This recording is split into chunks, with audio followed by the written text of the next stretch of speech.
അങ്ങനെ വിളിച്ചാലേ വിളി കേക്കൂ. കണ്ണമ്മ, ഹസ്തനപുരി കണ്ണമ്മ, കണ്ണമ്മ മോളെ. രാജലക്ഷ്മി. എന്തോ?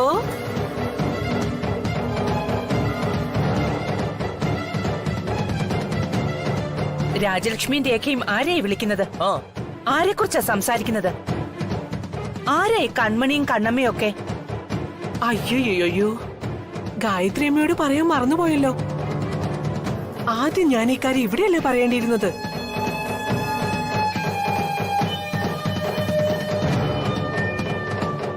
ഞാനിപ്പോ വിളിച്ചതേ വേറെ ആരെയല്ല, ഗായത്രി അമ്മയുടെ മൂത്ത മരുമകളായ ശ്രീലക്ഷ്മിയെ തന്നെയാ.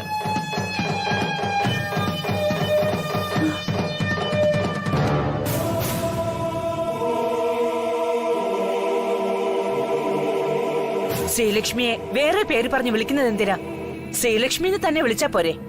പോരാ, ആ പേര് വിളിച്ചാലേ വിളി കേൾക്കാൻ ഇപ്പൊ ഈ വീട്ടിൽ അങ്ങനെ ഒരാളില്ല.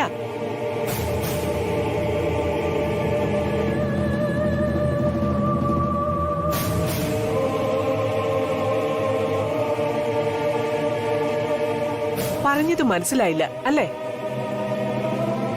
മൂത്ത മരുമകൾ ശ്രീലക്ഷ്മിയായി ഇപ്പൊ ഈ വീട്ടിൽ താമസിക്കുന്നത് ഈ ഇരിക്കുന്ന സുദർശന്റെ മകളല്ലെന്ന്.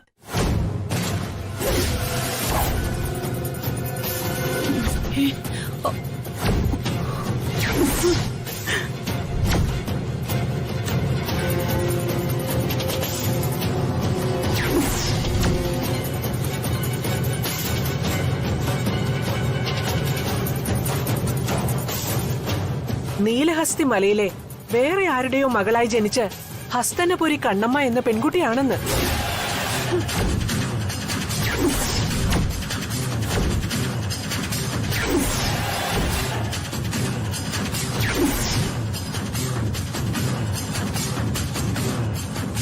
അതേ മധുരല്ലോ, സത്യോ അമ്മ പറഞ്ഞത്. ഇപ്പൊ നമ്മുടെ കൺമുന്നിലുള്ളത് നമുക്ക് നഷ്ടപ്പെട്ടു പോയ ശ്രീലക്ഷ്മി അല്ല.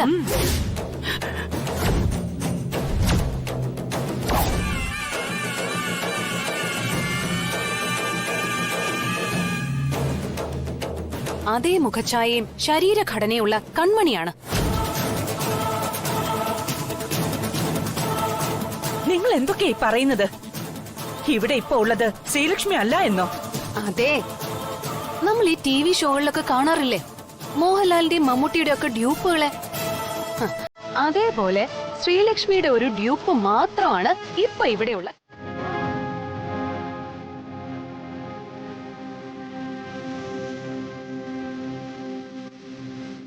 ഇനി ആർക്കെങ്കിലും എന്തെങ്കിലും സംശയം ഉണ്ടെങ്കിൽ ചോദിക്കാം. കൺമണിയുടെ ചേച്ചിക്ക് കണ്ണിനകത്ത് ഇരുട്ടാണെന്നേ ഉള്ളൂ. പറയുന്നതൊക്കെ ഈ പകൽ പോലെ സത്യമുള്ള കാര്യങ്ങൾ തന്നെയാണ്.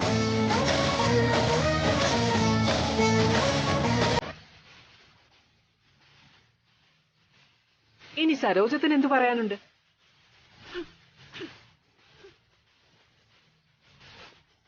നേരത്തെ ഇവിടെ പറയുന്നത് കേട്ടു, ഈ നിൽക്കുന്ന ശ്രീലക്ഷ്മിയെ പ്രസവിച്ച കഥ.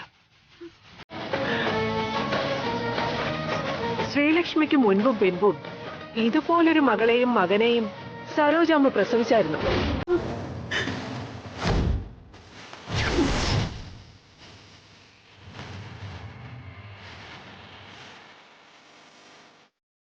എങ്കിൽ ഇപ്പോ ഇവിടെ വെച്ച് പറയും, എല്ലാവരും ഒന്ന് കേൾക്കട്ടെ, പ്രത്യേകിച്ച് സുദർശൻ.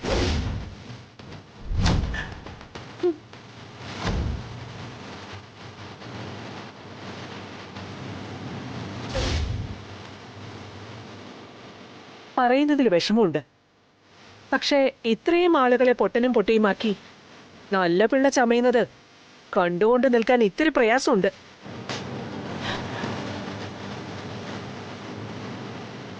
ഈ കാരണം കൊണ്ട് എനിക്കോ എന്റെ മോൾക്കോ ഇവിടെ നിന്ന് ഇറങ്ങേണ്ടി വന്നാലും ശരി, ഞാൻ പറയും, ആ നിൽക്കുന്നത് നിങ്ങളുടെ ചോരയിൽ പിറന്ന നിങ്ങളുടെ മകളല്ല.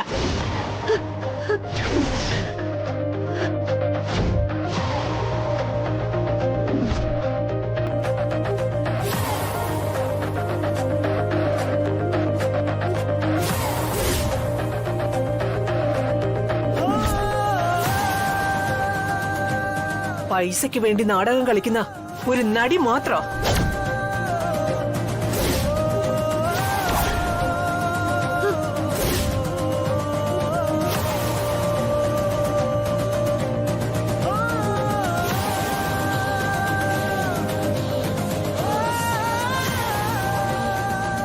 ആ വേഷം അഭിനയിച്ചു കഴിയുമ്പോ ഇവള് പോകും. പിന്നെ കണി കാണാൻ പോലും കിട്ടില്ല നിങ്ങൾക്ക് ഇവളെ.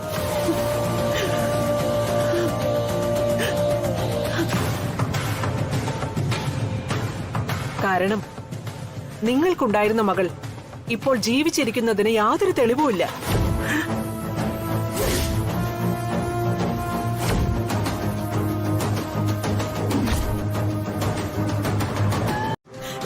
ഡോക്ടറെ വിളിക്കും മോനെ. യമുന, പിടിക്ക. ഹലോ,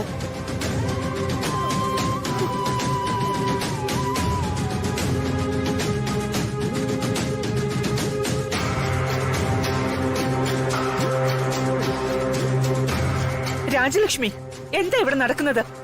എന്തൊക്കെയാ പറയുന്നത്? ഇവിടെ നടക്കുന്നതിനും ഞാൻ പറയുന്നതിനും ഒരൊറ്റ പേരേ ഉള്ളൂ ഗായത്രിയമ്മേ, ആൾമാറാട്ടം.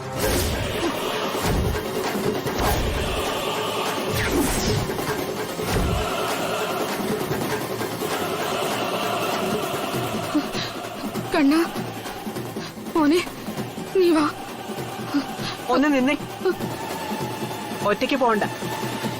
ഇവിടുന്ന് ഒരാളെ കൂടി കൂട്ടിക്കൊണ്ട് പോയാ മതി. അരുമയ്ക്ക് അരുമയായ അനിയത്തി കൂടി ഉണ്ട് തിരിച്ചു പോകുമ്പോ.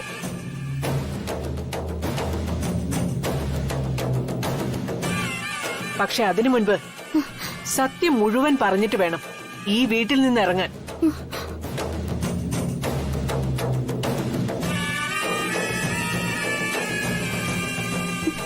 എന്തായാലും എല്ലാം കഴിഞ്ഞു. സത്യം തുറന്നു പറഞ്ഞു.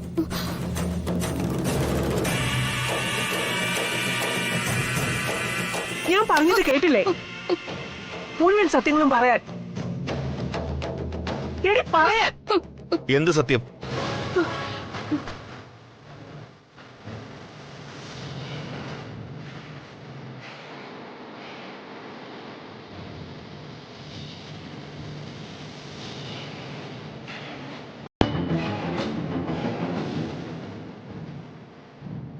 എന്ത് സത്യം പറയാനാ നിങ്ങൾ ഈ വിളിച്ചു പോകുന്നത്? നിങ്ങൾ പഠിപ്പിച്ചതൊക്കെ വള്ളി പുള്ളി തെറ്റാതെ അവർ പറഞ്ഞു കഴിഞ്ഞു. ഞങ്ങൾ പഠിപ്പിച്ചതോ? അതെ,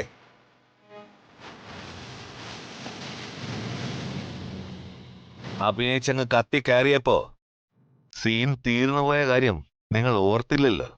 ദേ, ഇതെല്ലാം കൂടി എന്റെ തലയിൽ കൊണ്ട് ഇടരുത്. നിങ്ങളുടെ തലയിൽ വയ്ക്കുന്നതല്ല, സത്യമാണ് ഞാൻ പറഞ്ഞത്.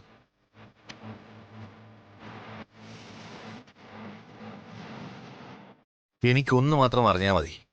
നിങ്ങളുടെ പ്ലാനിന് ത്രിവിക്രമൻ കൂട്ടുന്നതാണോ അതോ ത്രിവിക്രമന്റെ പ്ലാനിന് നിങ്ങൾ അഭിനയിച്ച് ഫലിപ്പിച്ചതാണോ?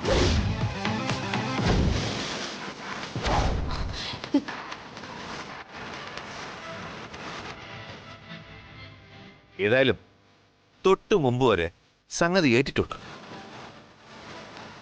അതിവിടെ എല്ലാവരുടെയും മുഖം കണ്ടാൽ അറിയാം.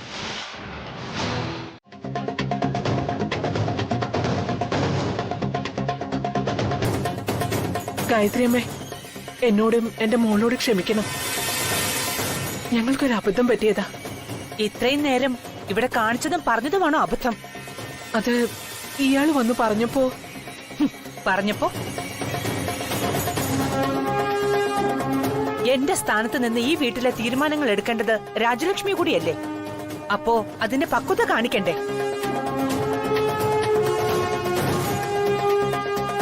ആരെങ്കിലും എന്തെങ്കിലും പറഞ്ഞു എന്ന് കരുതി ഒരു വിഷയം ഇങ്ങനെയാണോ കൈകാര്യം ചെയ്യേണ്ടത്?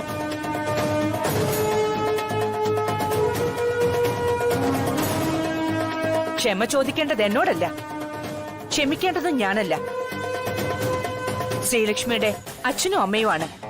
അവരോടാണ് രാജലക്ഷ്മി മാപ്പ് പറയേണ്ടത്. വേണ്ട ഗായത്രിയമ്മേ, കുറച്ച് തീർന്നെങ്കിലും എല്ലാം നേരെയായി വന്നല്ലോ. ഒരു കുടുംബത്തിൽ പ്രശ്നങ്ങളൊക്കെ സർവ്വസാധാരണമാണ്. അത് മനസ്സിൽ വെച്ച് ഇങ്ങനെയൊന്നും സംസാരിക്കരുത്. ഒരച്ഛനും അമ്മയ്ക്കും കേട്ടു നിൽക്കാൻ ശക്തി ഉണ്ടാവില്ല.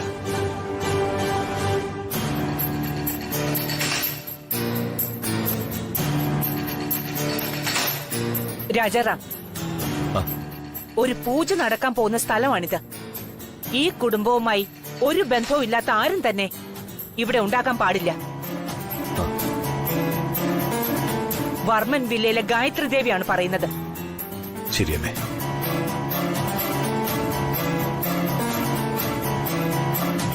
വരൂ.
അയ്യോ അയ്യോ, ശ്രീലക്ഷ്മി മോളെ, ശ്രീലക്ഷ്മി.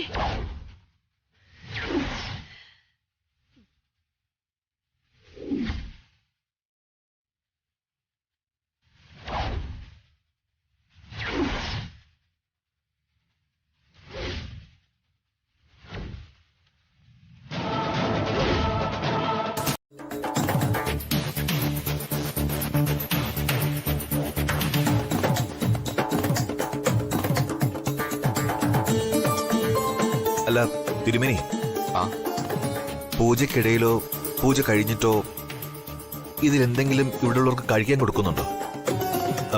പ്രസാദമായിട്ടോ മറ്റോ? ഗണപതി ഹോമത്തിന് വെക്കുന്ന ഒന്നും കഴിക്കുന്നത് ഉത്തമമല്ല. ഉപവാസം ഇരിക്കുന്നവർക്ക് ഗംഗാജലം തീർത്ഥമായി കൊടുത്ത് ഉപവാസം അവസാനിപ്പിക്കും. അതാണ് പതിവ്. ഓരോ ഇടത്തും ഓരോ രീതിയിലാ. ഗംഗാജലം കൊണ്ടുവന്നിട്ടുണ്ടോ? ഉണ്ടല്ലോ, ദായിരിക്കുന്നു. ആ, തിരുമേനി വേറൊന്നും കരുതരുത്. ആ ഗംഗാജലം എനിക്ക് അല്പം കുടിക്കാൻ തരണം. ഞാനാണ് രവി സാറിന്റെ സെക്യൂരിറ്റി ഓഫീസർ. ചുറ്റും ശത്രുക്കളായതുകൊണ്ട് പുറത്തു നിന്നൊന്നും അലോ ചെയ്യില്ല ഇവിടെ. തിരുമേനിയെ വിശ്വാസമില്ലാത്തതുകൊണ്ടോ ഈശ്വര വിശ്വാസങ്ങളെ വെല്ലുവിളിക്കുകയോ ചെയ്യുന്നതല്ല. ഇതെന്റെ ജോലിയുടെ ഭാഗം കൂടിയാ.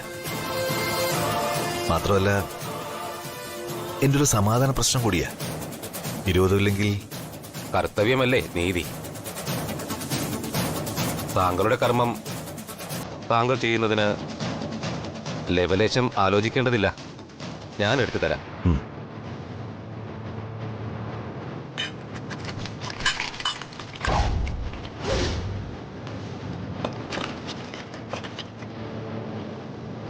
അയ്യോ,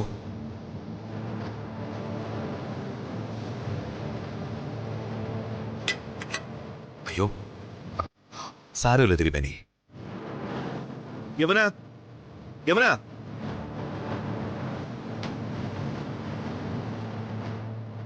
സാരമില്ല തിരുമേനി. ഇവിടെ എല്ലാം ക്ലീൻ ചെയ്ത് ആ പാത്രം കഴുകിക്കൊണ്ടുവാ. ശരി സർ. ആ,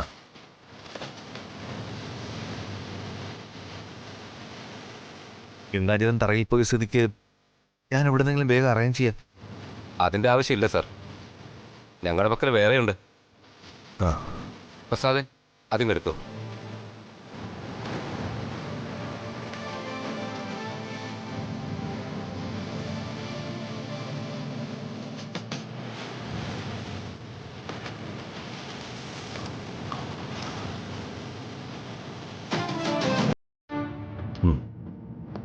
പ്രസാദേ ദാ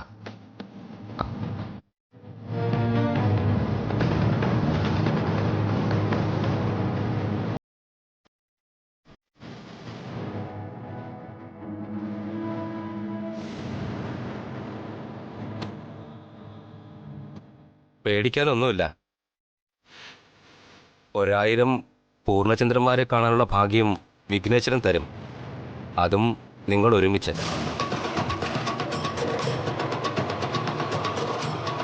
ഒരു മാനസിക വിഷമങ്ങളും മനസ്സിൽ വെക്കേണ്ട. ശ്രീലക്ഷ്മി,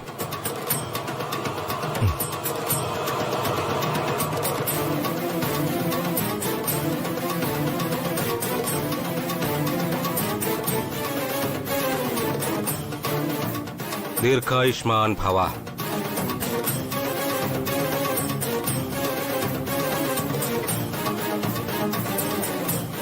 ദീർഘസുമംഗലീ ഭവ. ഗണപതി ഭഗവാനെ, മരണഭയം ഉണ്ടെങ്കിൽ ഈ പൂജയോടുകൂടി അത് മാറിയെന്ന് കരുതിയാ മതി. ഈ പൂജ കൊണ്ട് അത്ഭുതങ്ങൾ സംഭവിക്കുമെന്ന് എനിക്ക് വിശ്വാസം ഉണ്ടായിരുന്നു തിരുമേനി.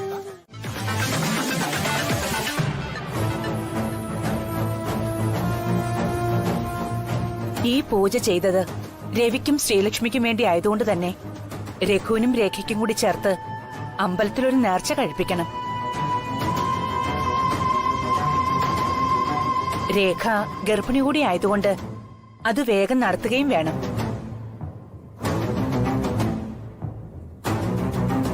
പൂജയെല്ലാം ഈശ്വരാനുഗ്രഹം കൊണ്ട് നന്നായിട്ട് നടന്നു.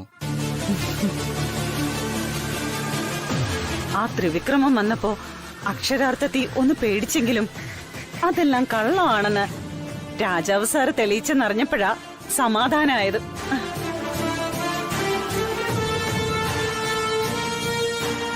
കേട്ടതൊന്നും സത്യാവരുതെന്നായിരുന്നു എന്റെ പ്രാർത്ഥന.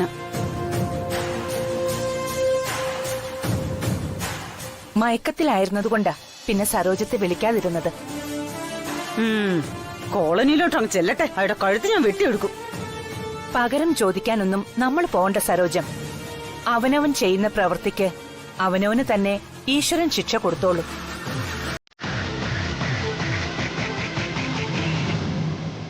ഞാൻ ആലോചിക്കുന്നത് ശ്രീലക്ഷ്മി മോളുടെ കാര്യമാ. പാവം കുട്ടി എത്രമാത്രം വിഷമിക്കുന്നുണ്ടാവും.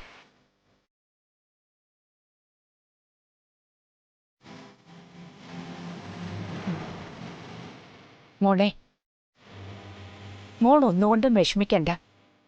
മോളെ അങ്ങനെ ഞങ്ങൾ ആരും എങ്ങോട്ടും പറഞ്ഞുവിടാൻ പോകുന്നില്ല.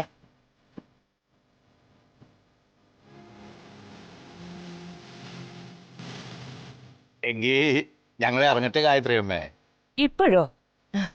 ഇനി ഊണ് കഴിഞ്ഞിട്ട് പോകാം. വേണ്ട ഗായത്രി അമ്മേ, വീട്ടിൽ ചെന്നിട്ട് ഒരുപാട് ജോലി ബാക്കിയുള്ളതാ. ഇവിടെ നടന്നതൊക്കെ മനസ്സിന് വിഷമമായെങ്കിൽ ഞാൻ മാപ്പ് ചോദിക്കുക. അയ്യോ, എന്താ ഗായത്രി അമ്മ ഇത്? ഇങ്ങനെയുള്ള കാര്യങ്ങൾ പറഞ്ഞ ഞങ്ങളെ കൂടി വിഷമിപ്പിക്കരുത്. വൈകുന്നേരം വരെ ഇവിടെ ശ്രീലക്ഷ്മിയോടൊപ്പം ചെലവഴിച്ചിട്ട് പോയാ പോരെ? വേണമെങ്കിൽ 2 ദിവസം ശ്രീലക്ഷ്മി അവിടെ വന്ന് നിൽക്കട്ടെ.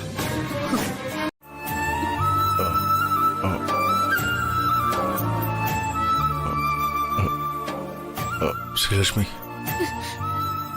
ഏത് ശ്രീലക്ഷ്മി? നമ്മളെ പേര് കൺമണിന്നാ. കൊറേ നേരായി എല്ലാരും പേക്കൂത്ത് കണ്ടോണ്ട് നമ്മൾ നിൽക്കുന്നു. ഇപ്പൊ ഈ നിമിഷം പോണം നമുക്ക്. എങ്ങോട്ടേക്ക്? എങ്ങോട്ടേക്കെന്നോ? നമ്മളെ നിങ്ങൾ എവിടുന്ന് കൊണ്ടുവന്നോ അവിടേക്ക്. അപ്പോ അമ്മയൊക്കെ ചോദിച്ചാ? നമുക്കത് അറിയണ്ട. നിങ്ങൾക്ക് നിങ്ങൾ ആളുകളെ പോലെ തന്നെയാണ് നമുക്ക് നമ്മുടെ ചേച്ചി അനിയനും. നമ്മൾ ഈ വീട്ടിൽ നിൽക്കാൻ കാരണം നമ്മുടെ ചേച്ചിയുടെ ഓപ്പറേഷന് നിവർത്തിയില്ലാത്തോണ്ടാ. എല്ലാരും മുന്നില് നമ്മുടെ ചേച്ചി തല താഴ്ത്തി ഇറങ്ങിപ്പോയത് കണ്ടില്ലേ നിങ്ങള്?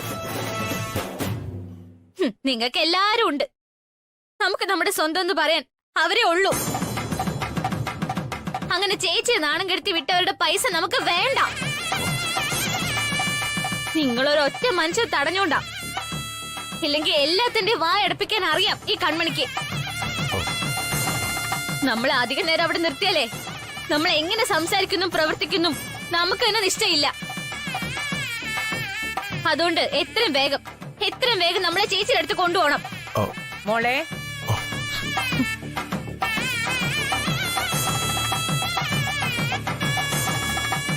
മോളെന്താ ഇവിടെ തന്നെ നിന്നത്?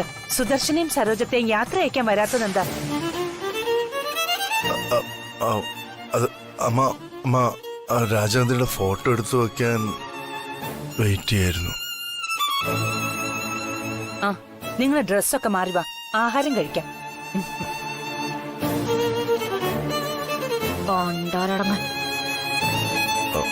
ശ്രീലക്ഷ്മി, ഞാൻ കൂടെ സഹായിക്കാം. വേണ്ട.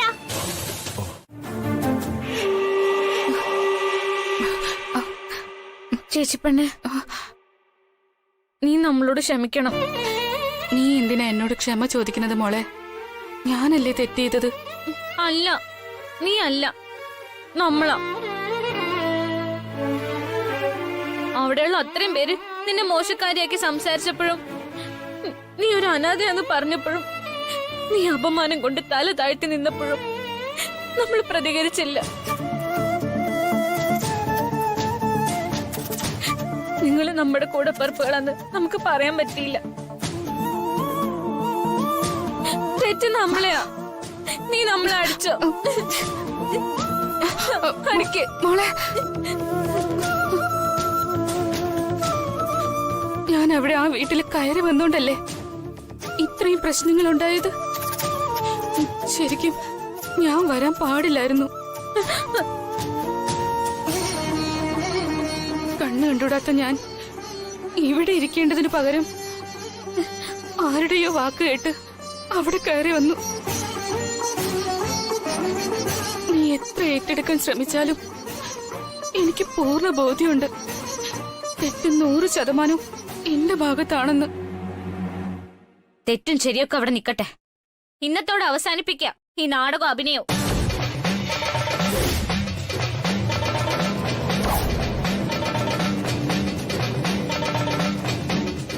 അങ്ങനെ നമ്മുടെ ചേച്ചി അനിയനെ തള്ളി പറഞ്ഞോണ്ട് നമുക്ക് പൈസ വേണ്ട.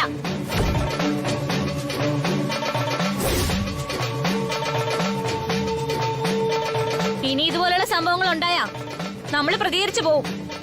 അതുകൊണ്ട് ഇതോടെ നമ്മൾ നിർത്തുക എല്ലാം.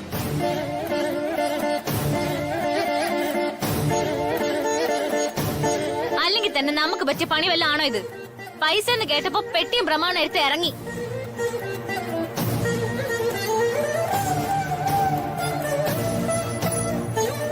നിന്റെ ഓപ്പറേഷൻ നമ്മൾ എങ്ങനെയെങ്കിലും നടത്തിക്കോളാം.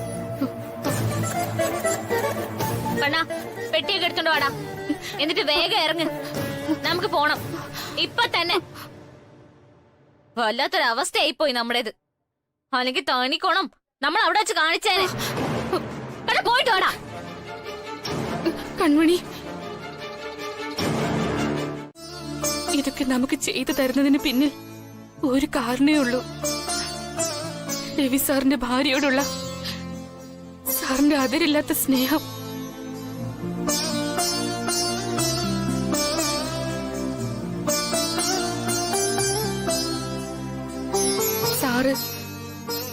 സാറിന്റെ ഭാര്യയെ എത്രമാത്രം സ്നേഹിക്കുന്നുവെന്ന് നമ്മൾക്ക് ചെയ്തു തരുന്ന ഉപകാരങ്ങൾ വെച്ച് നീ അളന്ന് നോക്കിയാ മതി.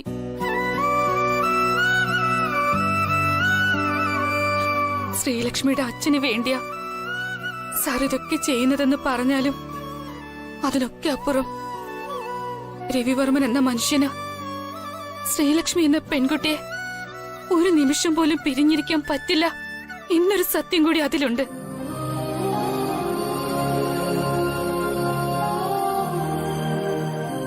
ഭാര്യ ഇത്രമാത്രം സ്നേഹിക്കുന്ന ഒരു ഭർത്താവിനെ ലോകത്ത് എവിടെ നോക്കിയാലും കാണാൻ പ്രയാസമായിരിക്കും.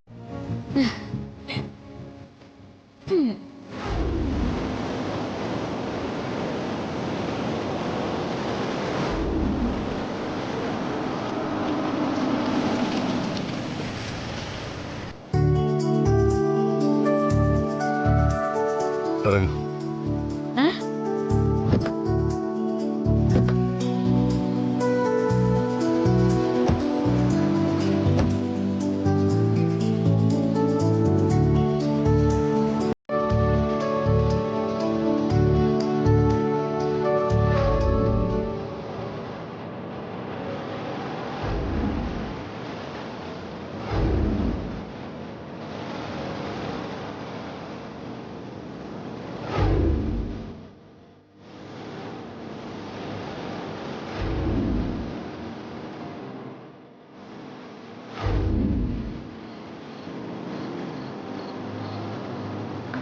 ആശാനെ, ഉം.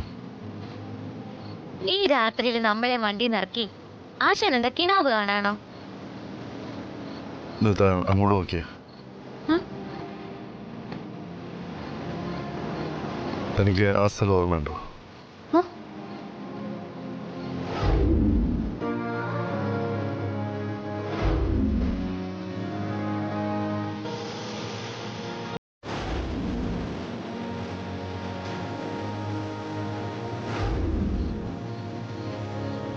ആ ഉണ്ട്,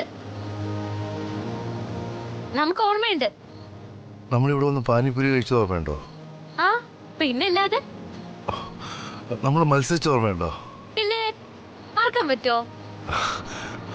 എങ്കിൽ പറ, ആ മത്സരത്തിൽ ജയിച്ചാരാ? ആശാൻ. നമ്മൾ പറഞ്ഞതൊക്കെ ശരിയല്ലേ? ശരിയാ. പിന്നെ നടന്നൊക്കെ ഓർമ്മയുണ്ടോ ശ്രീലക്ഷ്മിക്ക്? അത് ശ്രീലക്ഷ്മിയോട് ചോദിക്കണം. ആ. എന്റെ പൊന്നാശാനെ, നിങ്ങൾ ശ്രീലക്ഷ്മി മത്സരിച്ചതും ജയിച്ചതും ഒക്കെ എന്നോട് ചോദിച്ചാ നമ്മളെന്ത് പറയാനാ? പിന്നെ എല്ലാം ഓർത്ത് പറഞ്ഞതോ? ആരോർത്ത് പറഞ്ഞു? നമ്മള് വെറുതെ ഉദ്ദേശത്തില്. ഉദ്ദേശമോ? ആ അതെ, ഉദ്ദേശം. വാ, നമുക്ക് കഴിക്കാം.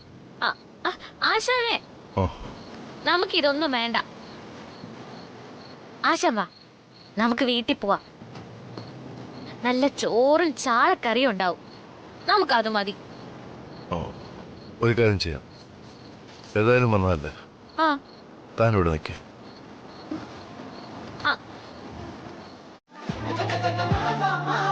ഇതെന്തിനാ?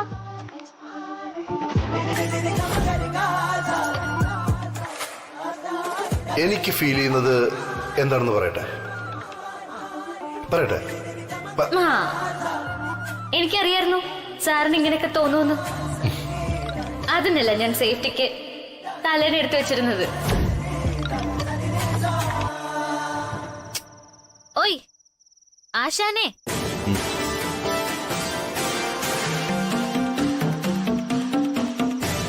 നമ്മൾ ചോദിച്ചു കേട്ടില്ലേ?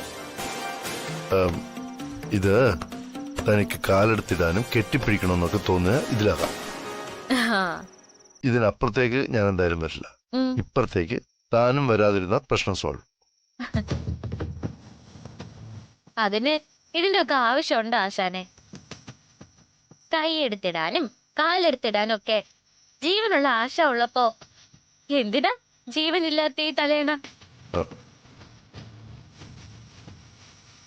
ആ എന്താ ആശാൻ എന്തെങ്കിലും ബുദ്ധിമുട്ടുണ്ടോ? എന്ത് ബുദ്ധിമുട്ട്? അമ്മ, സത്യത്തിൽ ഇവരെന്താ ചെയ്യുന്നത്? അതറിയാനല്ലേ നമ്മൾ ഇവിടെ വന്ന് നിൽക്കുന്നത്. അല്ലെങ്കിൽ തന്നെ ഭാര്യ ഭർത്ത ബന്ധത്തിനിടയ്ക്ക് എന്തിനൊരു തലേണ അല്ലേ? ശരീരം മാത്രമല്ലേ രണ്ടാവുന്നുള്ളൂ, മനസ്സൊന്നു തന്നെയല്ലേ? ആശാനെ മതി. അവളുടെ വിളി കേട്ടോ? ആശാൻ പോലും. ബ്രദറിലോ ഇവളെ എന്ത് പഠിപ്പിച്ചിട്ടാ ഇങ്ങനെ വിളിക്കുന്നത്? ആശാനെ കുറച്ചുകൂടി വിശ്വാസം വന്നോണ്ടാ നമ്മള് ധൈര്യമായിട്ട് ആശാനോടൊപ്പം ഇവിടെ കിടക്കണം. അത് ആശാനായിട്ട് ഇല്ലാതാക്കരുത്. രണ്ടർത്ഥമുള്ള വാക്കുകൾ പറഞ്ഞ് വേണ്ടാത്ത സ്വപ്നങ്ങളൊന്നും തലയിലെടുത്ത് വയ്ക്കരുതെന്നാ നമ്മൾ പറഞ്ഞതിന്റെ അർത്ഥം. നമ്മള് 2 മാസം കഴിയുമ്പോ അങ്ങ് പോവും. നമ്മളിവിടെ സ്ഥിരമല്ല, സ്ഥിരാക്കാൻ ഉദ്ദേശിക്കണമില്ല. അതുകൊണ്ട് ആശാൻ ആശാന്റെ വിഷമങ്ങളൊക്കെ പറയാം. നമ്മൾ നേരത്തെ പറഞ്ഞ കാര്യം നമുക്ക് എപ്പോഴും ഓർമ്മയുണ്ട്. ഇവിടെ എവിടെ പോകുന്ന കാര്യമാണ് എന്താ ഈ പറയുന്നത്? 2 മാസം കഴിഞ്ഞാ എവിടെയോ പോന്നൂന്നല്ലേ പറയുന്നത്. അതെവിടെയായിരിക്കും?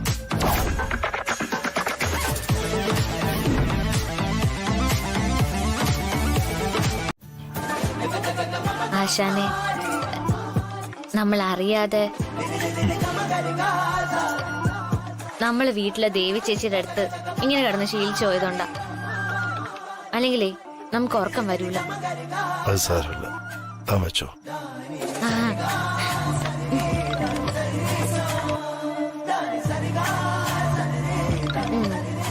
ആശ നല്ലൊരു കഥ പറഞ്ഞു. കഥയോ? ആ, കഥ. എന്ത് കഥ പറയാ? എന്തെങ്കിലും കഥ പറയാ ആശാനെ. ഉറക്കം വരുന്നില്ല.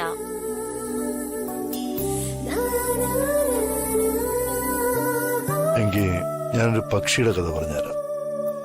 ആ, ഒരു ഒറ്റയാൻ പക്ഷിയുടെ കഥ. ആ, പറ. ഒരിടത്ത് ഒരൊറ്റയാൻ പക്ഷി ജീവിച്ചിരുന്നു. എന്നും ഒറ്റയ്ക്ക് പറന്നു നടന്നിരുന്ന ആ പക്ഷി ഒരു ദിവസം മറ്റൊരു പക്ഷിയെ കണ്ടുമുട്ടി.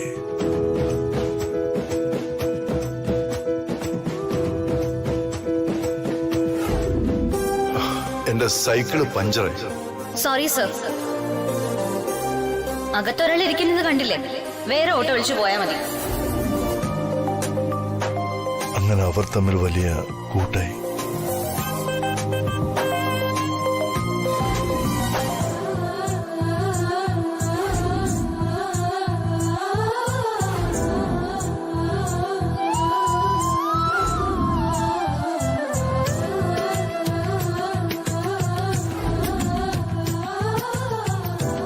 ഒരു ദിവസം നമ്മുടെ ഒറ്റയാൻ പക്ഷി ആകാശത്തിൽ വെച്ച് മറ്റേ പക്ഷിയോട് ചോദിച്ചു, നമുക്ക് ഇനി മുതൽ ഒരു കൂട്ടിൽ അന്തി ഉറങ്ങിയാലോ എന്ന്. അപ്പോ മറ്റേ പക്ഷി സമ്മതിച്ചു.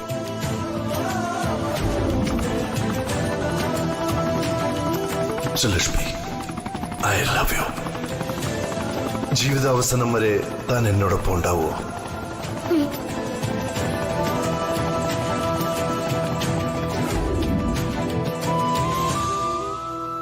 അങ്ങനെ കുറെ നാൾ കഴിഞ്ഞ ശേഷം ഒറ്റയാൻ പക്ഷി ഇണപ്പക്ഷിയെ സ്വന്തമാക്കി കൂട്ടിലേക്ക് കൊണ്ടുപോയി.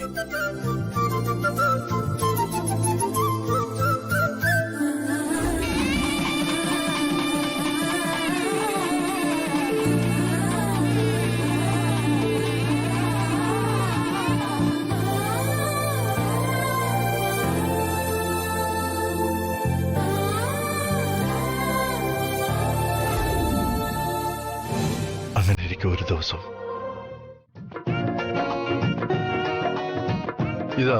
ഇതാണ് ശ്രീലക്ഷ്മിയുടെ ക്യാബിൻ. എന്നുവെച്ചാ? എന്ന് വെച്ചാൽ ഈ ഓഫീസിൽ ശ്രീലക്ഷ്മി ഇരിക്കേണ്ട സ്ഥലം ഇതാണെന്ന്. അപ്പൊ ആശാനോ? എനിക്കപ്പുറത്ത് വേറെ ക്യാബിൻ ഉണ്ട്.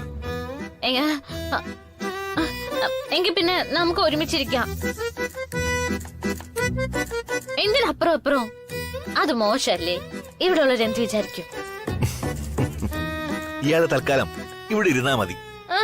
ഇയാളോ? നേരത്തെ അതല്ലല്ലോ നമ്മളെ വിളിച്ചത്. വേറെന്തോ ആയിരുന്നില്ലേ? എന്തായിരുന്നു അത്? മാഡം. ആ, മാഡം. മാഡം അല്ല, മാഡം. ആ, മാഡം. ആ, വിളി കൊള്ളാം. ഇനി നമ്മളെ അങ്ങനെ വിളിച്ചാ മതി. അതിന്റെ മുന്നിൽ കണ്ണമ്മ എന്നുകൂടി ചേർക്കണോ? നമ്മൾ കുറെ ദിവസം കൊണ്ട് ശ്രദ്ധിക്കുകയാണ്. നിങ്ങൾക്ക് എന്താ നമ്മളെ നമ്മുടെ പേരിനോട് ഇത്ര പുജ്ഞം? അയ്യോ, ഒരു പുച്ഛവും ഇല്ല. കേൾക്കുമ്പോ തന്നെ ഭയഭക്തി ബഹുമാനമുള്ള പേരാണല്ലോ. ഹസ്തിനപുരി കണ്ണമ്മ. പക്ഷേ ശരിക്കും ഹസ്തിനപുരി കാന്താരി എന്നായിരുന്നു ഇടേണ്ടത്. അതാവുമ്പോ ഈ സ്വഭാവത്തിന് നന്നായി ഇണങ്ങുമായിരുന്നു. നോ മൊട്ടെ, നമ്മുടെ സ്വഭാവം മാറ്റരുത്, പറഞ്ഞേക്കാം. ഏയ് രാജാറാം, എന്തിനാ വെറുതെ ശ്രീലക്ഷ്മിയെ ദേഷ്യം പിടിപ്പിക്കുന്നത്? അതിന് നീ എന്തിനാ എന്നോട് ദേഷ്യപ്പെടുന്നത്? പിന്നെ ശ്രീലക്ഷ്മി ഓരോന്ന് പറയുന്നോണ്ടല്ലേ വഴക്കാവുന്നത്? Best best. കലിപ്പനും കാന്താരി ഒന്ന് കേട്ടിട്ടേ ഉണ്ടായിരുന്നുള്ളൂ, ഇപ്പൊ കണ്ടു. ഈ കലിപ്പന്റെ കാന്താരിയുടെ സീറ്റാണ് ഇത്.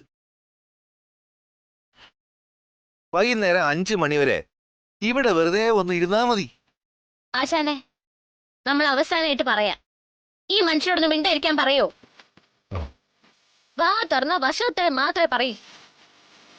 പിന്നെ ഈ ദേവിയുടെ വായിൽ നിന്ന് വരുന്നതൊക്കെ സരസ്വതി വചനങ്ങളാണല്ലോ. രാജാറാം, ഞാൻ ഒരു തവണ പറഞ്ഞു നിന്നോട് നിർത്താൻ. എന്നോടല്ല, ഇതിനോടാ പറയേണ്ടത്. ഇതിപ്പോ പെട്ടതേ ഞാനാ.